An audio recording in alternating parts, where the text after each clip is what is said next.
They had chained her in the heart of the market square, a place where life and commerce were meant to pulse with vibrant energy. For her, it had become a stage for a slow and deliberate execution of spirit. The iron of the manacles was a cold, unforgiving reality against the skin of her wrists, a stark contrast to the memory of silk and pearls. Around her neck hung not a family crest but a crude wooden sign, the words gouged into the grain with vengeful precision: "The law forgives no heretic." Men and women who had once bowed to her father now averted their eyes or, worse, stared with a cold curiosity, their faces masks of piety that did little to hide a grim satisfaction. She was Lady Alara of House O'Ryan, and she was now nothing more than a public spectacle, a lesson carved in flesh.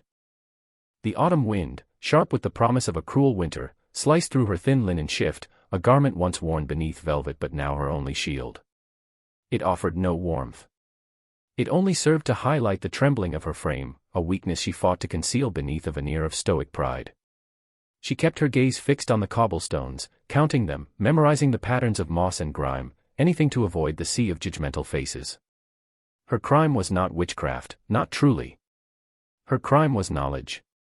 It was remembering the old ways, the traditions of herb lore and star reading that her grandmother had taught her, ways that predated the rigid, iron-fisted faith her uncle, Lord Valerius, now wielded as a weapon to consolidate his power after her father's convenient death. Her existence, her very memory of a different time, was a heresy to his new order. He had orchestrated this perfectly, turning her education into a mark of deviance, her grace into a sign of otherworldly corruption. He was systematically erasing her, and this public degradation was the final, brutal stroke. Sir Calin watched from the shadowed archway of the armorer's shop, the scent of quenched steel and coal dust filling his lungs. He was a man made of quiet grief and hardened duty, a knight whose title felt like a relic from a forgotten life. The silver wolf on his worn leather tunic was tarnished, much like the hope he once carried. He had seen battle, had witnessed horrors that would turn other men's hair to frost, but this calculated cruelty, this public dismembering of a woman's dignity, stirred a cold and ancient rage within him. He knew of Lord Valerius, a man who spoke of purity while his hands were stained with ambition. It was Valerius's fanatical quarantines, enforced with brutal zeal during the Grey Fever, that had trapped Caelin's wife in the city, leaving him and his small daughter to watch her fade from a distance. The law had not saved her. Valerius's God had offered no comfort. Now, the same man was using the same righteous law to break this young woman chained in the square. Caelin looked at her, at the proud set of her shoulders despite the tremor that ran through her, at the dark hair whipping across a face pale with cold and shock. He saw not a heretic, but a reflection of his own loss, another soul being sacrificed on the altar of a tyrant's power. A dangerous, reckless thought began to form in the hollow spaces of his heart, a spark in the desolate landscape of his solitude. There was an old law, a forgotten clause from the reign of the previous king, a law of chivalric surety. It was a fool's gambit, a law so archaic no one had invoked it in a century. But Valerius, in his obsession with legalism, would be bound by it. He moved from the shadows, his heavy boots sounding a slow, deliberate rhythm on the stones. The crowd parted before him, a murmur rippling through them as they recognized the crest on his tunic. He was a ghost from their recent past, a hero of the border wars now reduced to a recluse. He stopped before the dais where Alara was chained, his shadow falling over her. She did not look up. He could see the raw, red chafe marks on her wrists, the slight, almost imperceptible shiver in her jaw. He ignored the guards and addressed the magistrate directly, his voice a low rumble that carried across the hushed square. By the King's Charter, Section 9 of the Old Code, the surety of a knight, he announced, his words precise and cold as ice. I claim wardship of the condemned. A collective gasp went through the crowd.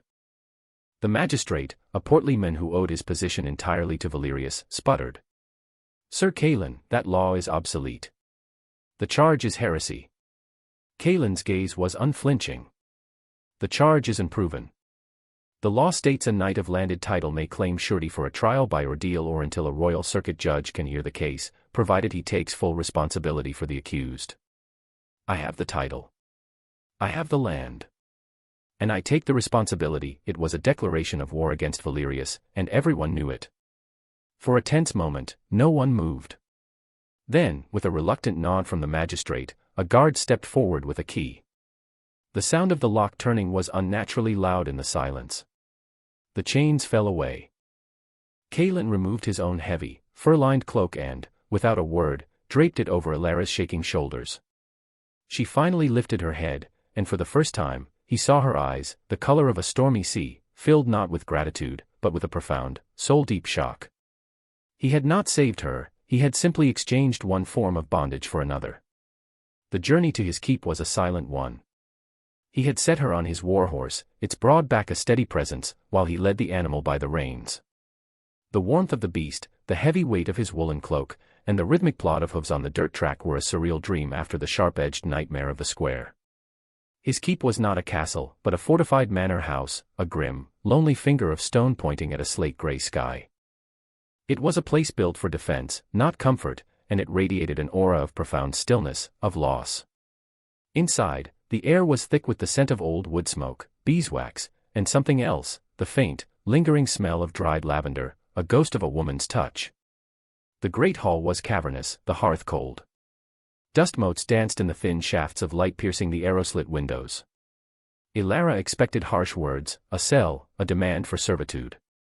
Instead, Kaelin led her to the hearth, knelt, and with practiced hands, coaxed a fire from the embers. The sudden bloom of warmth and light made her flinch.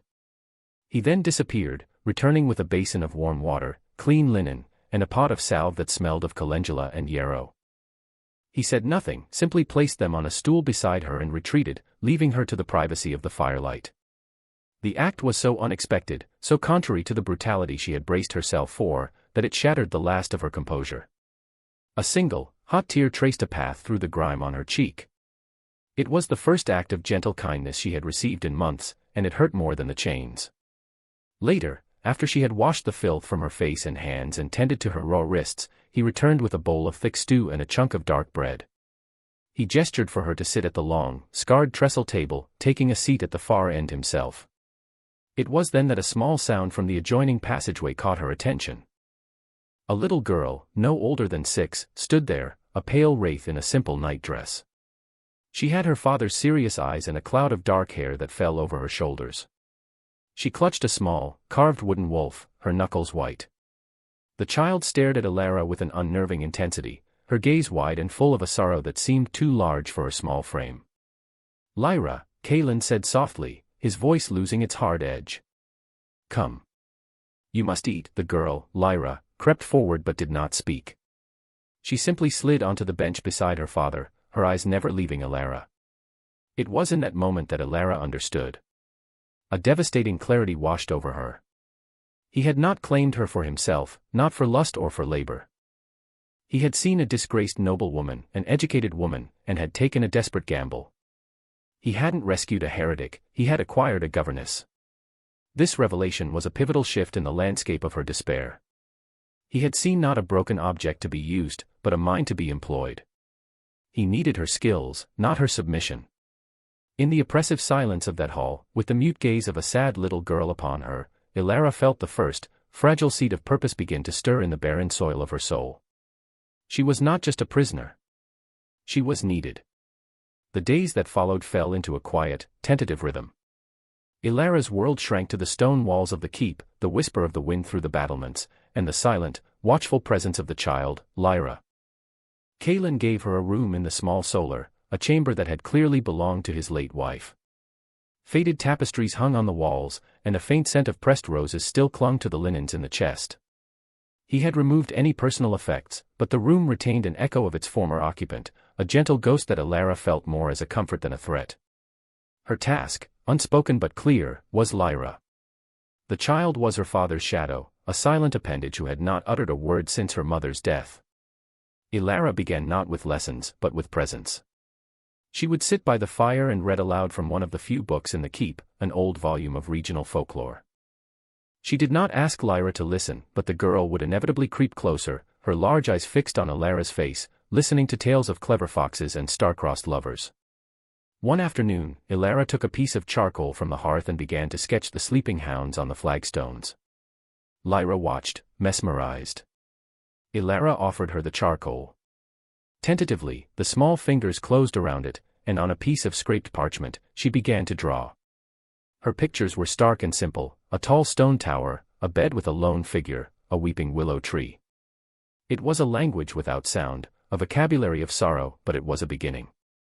One evening, as a fierce autumn gale raged outside, rattling the shutters and howling down the chimney, Kaelin found her mending one of Lyra's dresses by the firelight. He sat across from her, his usual stoicism softened by the flickering light. He spoke of the gray fever, of his wife, Lena. He described her laughter, the way she could coax flowers from the stubborn northern soil, the way she had filled this grim keep with a light he had thought extinguished forever. His voice was heavy with the unshed tears of a strong man. The fever took her voice first, he said, his gaze lost in the flames. And then everything else. Lyra watched it all. She hasn't spoken since. The confession hung in the air between them, a fragile bridge built of shared pain. Emboldened by his vulnerability, Ilara found herself speaking of her own loss, not of the public shame, but of the home she had loved. She spoke of her father, a scholar who believed knowledge was a light, not a weapon, and of her mother, who taught her the names of the constellations. She told him how her uncle, Valerius, had twisted their family's love of learning into a dark heresy, poisoning their name to seize their lands and title. They were two solitary souls, each marooned on an island of grief, and in that moment, they saw the shores of each other's islands. The storm outside was a physical manifestation of the turmoil within them, but inside the keep, in the small circle of firelight, a quiet understanding was forged. The storm intensified, a primal scream of wind and rain. A sudden, violent gust tore one of the heavy shutters from its iron hinges, and the wind blasted into the hall, extinguishing the candles and sending embers scattering from the hearth. Kaelin was on his feet instantly, moving to secure the breach. Ilara, without thinking, rushed to help him, grabbing a heavy tapestry to try and block the deluge. They fought against the wind together, a chaotic battle in the near darkness. As they struggled to force the broken shutter back into the window frame, a shard of splintered wood sliced across the back of her hand. She cried out, more in surprise than pain. In the gloom, Kaelin's hand found hers. He pulled her back from the window, his body shielding her from the wind and rain. His grip was firm, protective. He led her back to the relative calm of the hearth, his other hand still pressing the tapestry against the raging storm. In the dim, renewed glow from the fire, he examined her hand. His touch was unexpectedly gentle as his thumb brushed away the blood. It was not a lover's touch, not yet, but it was something far more profound. It was a touch of absolute care, of instinctual protection. They stood there for a long moment, the storm raging outside, their proximity a sudden, charged reality. The world was reduced to the sound of the wind, the warmth of the fire, and the silent, powerful connection of his hand holding hers. The unspoken language of shared glances and quiet gestures that had defined their days had suddenly found a physical vocabulary, and it spoke of shelter, of safety, of a bond being forged in the heart of the tempest. The fragile peace of their seclusion was not destined to last. Lord Valerius could not abide the loose thread of Kaelin's defiance. He began his assault not with swords, but with whispers. Rumors slithered through the nearby village like smoke under a door, that the disgraced heretic had bewitched the grieving knight, that their keep was a nest of dark magic, a blight on a godly land. The few merchants who had supplied Kaelin with grain and salt began to turn his men away, their faces etched with fear and suspicion. The local blacksmith refused to shoe his horse. They were being slowly, methodically starved, isolated on their rock like keepers of a dying flame. The pressure culminated one brittle, sunless afternoon with the arrival of Valerius himself, flanked by 4 of his household guards. He did not attempt to storm the gate, but stood before it, his voice dripping with condescending authority. "Sir Kaelin," he called out. "Send out the woman. The bishop's court has reviewed my petition and affirmed my authority. She will be given a final chance to confess and repent." Kaelin stood on the battlements, Ilara beside him. For weeks, she had been a creature of the shadows, rebuilding herself in quietude. But now, standing beside the men who had shown her a dignity she thought she had lost forever, she felt a different kind of strength ignite within her. Before Kaelin could answer, she stepped forward. Her voice, though not loud, was clear and carried the innate authority of her birthright. "Lord Valerius," she called down, her tone ringing with cold steel. "You are not my guardian. You are a usurper. And according to the laws of succession you so piously claim to uphold, you are illegally occupying my father's lands. I will have my justice, but it will be from the king, not from your puppet bishop." Valerius was stunned into silence. The timid, broken girl from the market square was gone. In her place stood a lady of House Orion, and she had just declared her own war. They held him off, but the confrontation had cost them dearly. Their isolation was now complete. The last of their flour was gone, and the salt pork was dwindling. Desperation began to settle over the keep, a cold, creeping fog. One night, as Lyra slept soundly, her small hand clutching the charcoal sketch she had made of a smiling woman, Ilara, they sat by the dying fire, the weight of their impending ruin pressing down on them. They had nothing left but their pride in each other. "He will win," Kaelin said, his voice rough with defeat. "He will starve us out, and they will drag you back to that square." Ilara looked at him, at the lines of exhaustion around his eyes, at the strength in his jaw now battling despair. "Then let them," she whispered, her voice fierce. "They can take my life, but you have already given me back my soul. I will not let him see me broken again." In the shared darkness, in the face of their absolute ruin, the walls they had maintained between them finally crumbled. He reached across the small space and took her hand, the one that still bore the faint scar from the storm. "I was a hollow man, Ilara," he confessed, his voice thick with emotion. "This keep was a tomb. You and Lyra, you brought it back to life. You brought me back to life. I cannot lose you." Her own tears, which she had refused to shed for her tormentors, fell freely now. "And I was a ghost," she answered, her fingers tightening around his. "I was a name with no person attached. You gave me a reason to be real again. You and your quiet, sad little girl." He moved from his chair and knelt before her, taking both of her hands in his. "I love you, Ilara," he said, the words a raw, painful, beautiful truth. "With whatever is left of me, I love you." She leaned forward and pressed her forehead against his. "And you, Kaelin. My truest night." Their love, confessed not in a sunlit garden but in the shadow of defeat, was not a surrender. It was their ultimate act of rebellion, the only weapon they had left. In the days that followed, fueled by the fierce energy of their confession, Ilara's mind became their sharpest blade. She spent hours in the keep's small, dusty library, poring over the old charters and legal scrolls that Kaelin's ancestors had collected. And then she found it. A royal land grant from 2 centuries prior, bestowing the lands her uncle now held upon her direct ancestor. Crucially, the grant contained an ironclad clause stipulating that any dispute over the land's authority or any accusation of heresy against the land's lord or their direct heir must be settled by a royal justiciar, not a local or ecclesiastical court.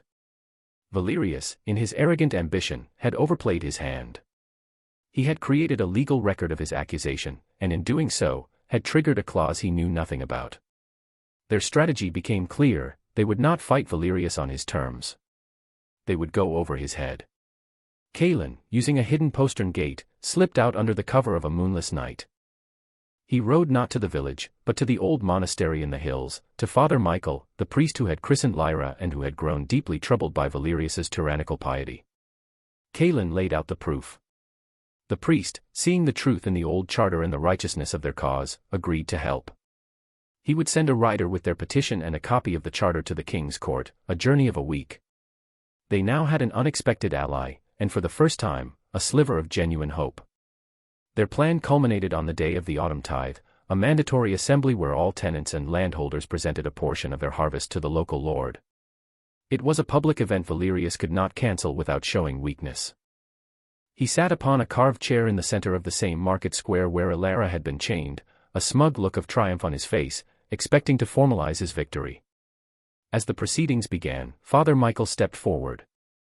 "Before the tithes are offered," he announced, his voice ringing with newfound conviction, "a grievance must be heard, as is the right of any free-born soul under the king's law." Before Valerius could object, Ilara and Kaelin emerged from the crowd. The townspeople gasped. Ilara, no longer in a prisoner's shift but in a simple but dignified woolen dress Kaelin's wife had once worn, walked with her head held high, her limp barely noticeable. Kaelin was at her side, his hand resting on the pommel of his sword, a silent guardian.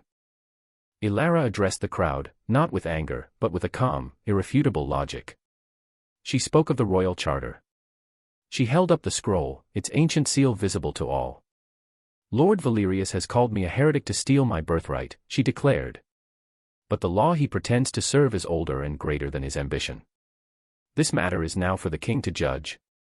Just as Valerius stood up, red-faced and sputtering with rage, the sound of a horn cut through the air. A contingent of royal knights, bearing the king's own standard, rode into the square. The priest's message had arrived. The king's justiciar, a grim-faced man with eyes that missed nothing, dismounted and strode towards Valerius. The battle of wits and truth was over. Law had triumphed over tyranny. The fall of Lord Valerius was as swift as it was complete. Faced with irrefutable proof of his illegal land seizure and abuse of authority, the king's justiciar stripped him of his title and holdings on the spot. He was not chained in the square, the justiciar had more dignity than that, but he was escorted away a broken, diminished man, his power turned to dust. He had become a mirror of the victim he had tried to create, disgraced and neutralized by his own hubris. In the aftermath, the justiciar formally recognized Ilara as the rightful lady of her ancestral lands. He offered her an escort to her own castle, to reclaim her life. She looked at the grand castle on the distant hill, and then she looked at Kalin, and the small, stone keep that had become her sanctuary. She turned back to the king's men. "Thank you, my lord," she said, her voice clear and steady. "But my home is with my family." She chose not the cold grandeur of her past, but the earned warmth of her new life. Together, she, Kalin, and a wide-eyed Lyra returned to the lonely manor that was no longer lonely. It was not a fortress of grief, but a symbol of their shared victory, a kingdom of two, now three, built on a foundation of resilience and love. They stood on the battlements a week later, watching the sun set, painting the sky in hues of rose and gold. The air was crisp and clean. Below, in the small courtyard, Lyra was carefully placing wildflowers into a crack in the stone wall, coaxing life from barrenness, just as her mother had. The world felt quiet, at peace. Ilara leaned her head against Kalin's shoulder, his arm securely around her. They had faced the world and won, not by reclaiming status, but by defining their own worth. As they watched the child play, Lyra looked up at them, a brilliant, unreserved smile on her face. She held up a single, perfect white daisy. She looked directly at Ilara, her eyes shining with all the unspoken love of the past months. Then, in a voice that was soft, hesitant, but as clear as a silver bell, she spoke the first word she had uttered in over a year. "Mother." The word was a miracle. It was the final, perfect healing of three broken souls, the rebirth of a family forged in the crucible of despair. It was the ultimate testament that true nobility is not a birthright passed through blood, but a quality of the spirit, earned through courage, kindness, and a love that is strong enough to build a new kingdom from the ashes of the old. Your true worth is not defined by the station you are born into or the judgment of others. It is forged in the fires of your trials and measured by the love you give and the dignity you refuse to surrender.